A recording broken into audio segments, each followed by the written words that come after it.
Today we are in the kitchen. You might be wondering, why the heck are we in the kitchen? Well, obviously it's because I have a kitchen appliance to show off. So we just got this thing. It is the Philips Air Fryer Essential. So it is literally the small Philips air fryer. As you can see, the 6.2 liter or 1.2 kilogram. We're gonna talk about this actually in detail. Just if you wanna just see what it can do for you. Okay, that's the options there. That's everything it's got there. Right, so let's talk about this thing. I've, so far, got not so much to say about it. It's pretty much a standard air fryer. It's pretty much, that's it. But yes, it is an air fryer. Air fryers, I mean, I'm not personally an air fryer fan. I'd much rather have a microwave. But if I was gonna get an air fryer, I'm glad it's this one here. So this is your Philips. Like we said, it holds a certain amount. This is only a small plate though, so be aware that it doesn't actually hold as much. Now that is my main issue with this. My main issue with it is that it is just too small. It's just too damn small, okay? This thing is designed for things of height, not for things of width, okay? So you can't put a big, I can't even fit one of these in. Okay, maybe one of these, let's see. Maybe one of these, yeah, that can go in, okay? But as soon as it gets just a little bit bigger than this one there, I can't do it. So you can't put it in. When you take a meal, for example, you have to break the meal up and put it that bit on this plate and then the next bit on this plate. Plus it takes a little bit longer to warm up than the microwave. So those are the downsides, okay? But what are the upsides? Well, the upsides is that this thing can do a whole bunch of stuff. Literally ranging from defrosting to certain types of food to vegetarian food. You can just play with this and check out all the settings. It does come with a manual in the box as well. But the basic standards is that it's just on heat mode. This controls your time. Okay, you can see the clock come up and that's minutes. So usually you're not gonna get anything below 5 minutes. And then it's automatically set on 180 degrees, but you can change that with the left side there. So you can change that. Okay, usually what my settings are 200 with 5 minutes, and that seems to do pretty much a decent job. If you're gonna compare it to a microwave, I'd say that's about a 2.5 minutes to 3 minutes, depending on your microwave, and you're gonna get the same heat level. Now, unfortunately, when it comes to the air fryer, I do have to be honest, and I have to say I would rather get myself a microwave. Apart from those reasons there, it's also the fact that depending on the bowl type you're using and what sort of ceramic it is, how thick, thin, whatever, this thing will usually heat that up much faster than the actual food. So firstly, if you have a deep dish, which this is specifically designed for deep dishes, it won't heat your food up. I've tried this, okay? That's why I know this. So I tried in a bowl. My bowl was boiling hot where I had to take a cloth to pick it out.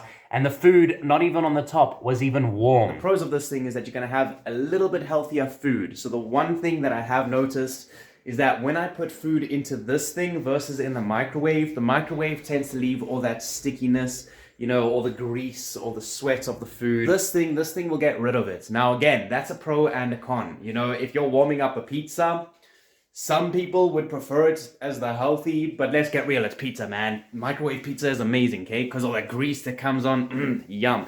You see what I'm saying? Same with gravy. It dries up your rice, it dries up the gravy, it dries up things. So it's like, if you're gonna get an air fryer, there's two reasons why you'll get it. Number one, because you like it, and number two, because you want to be healthy. I literally can't think of another reason why.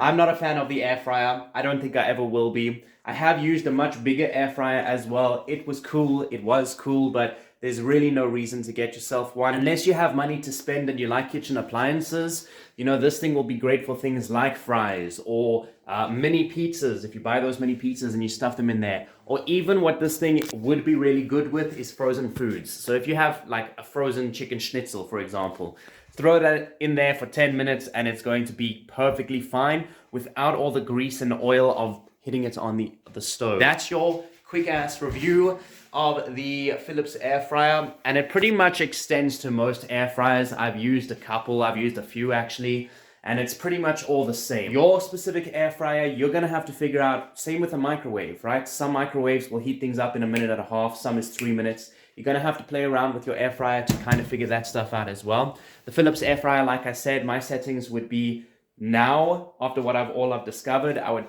probably put it at 180, 185 degrees for 6+ minutes, and then I would expect it. But be aware that the bowl it's in matters, because that's gonna get very hot. And within this thing, you can see there's not a lot of space. So you have to take a cloth, you have to dig your hand in there into the space and then hold the bowl and then still take it out. So it is a bit of a mess. Also, you're most probably going to need these things. Let me show these off. Air fryer parchment paper. So if it wasn't enough that this thing is already pretty expensive, it wasn't enough that this thing kind of is beaten by a standard microphone. I mean, I keep wanting to say that, but this is a microwave, okay? This thing versus a microwave, the microwave wins every time. But if you do decide to get one of these, you're going to have extra expense because you're probably going to need these, okay? It depends on how hygienic you are with your products and how long you want your products to last as well. If you have a look inside, okay, you're going to see that there are holes and stuff. So if you're busy getting like crumbs and stuff inside these, oh my God, this is freaking hot, then obviously you're going to make this thing last a little bit shorter, right? But even with the parchment paper, you can see that stuff happens. Okay, this is just not your best device. I'm just being honest, okay? But if you do get it, you want to get yourself some air fryer parchment paper just to protect that bottom section there. Make sure that nothing falls out. But the issue is, like this, it looks good.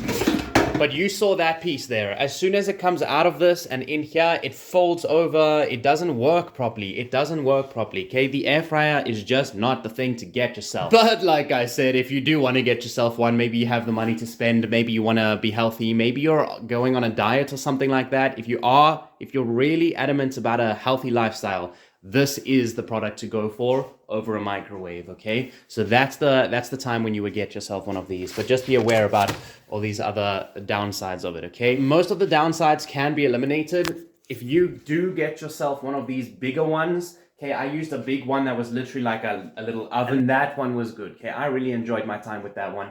You put bread, you put croissants, you put whatever you want. It's literally like having an oven, but a fast oven. So if you get yourself one of those, that's worthwhile. Because this thing wants to behave like an oven. It's just that with this size, I don't think it can get that, you know, that heat going in the momentum that it's anticipating for itself. But your bigger ones tend to work a lot better, okay? Bigger, by bigger I mean literally it would have fit underneath this this cupboard over here. It would have fit one big like that, okay? And that's literally like an oven. That's literally like you put your oven over there, and that I would recommend tenfold, 100-fold. I'll even put an affiliate link for that one in the description below. I just don't have access to one right now, but if I go to Cape Town, I'll have access to one and I'll let you know, okay? Cool, so that's that. Thanks for joining for this review. I will see you in the next one. I love you guys and stay awesome. Mwah.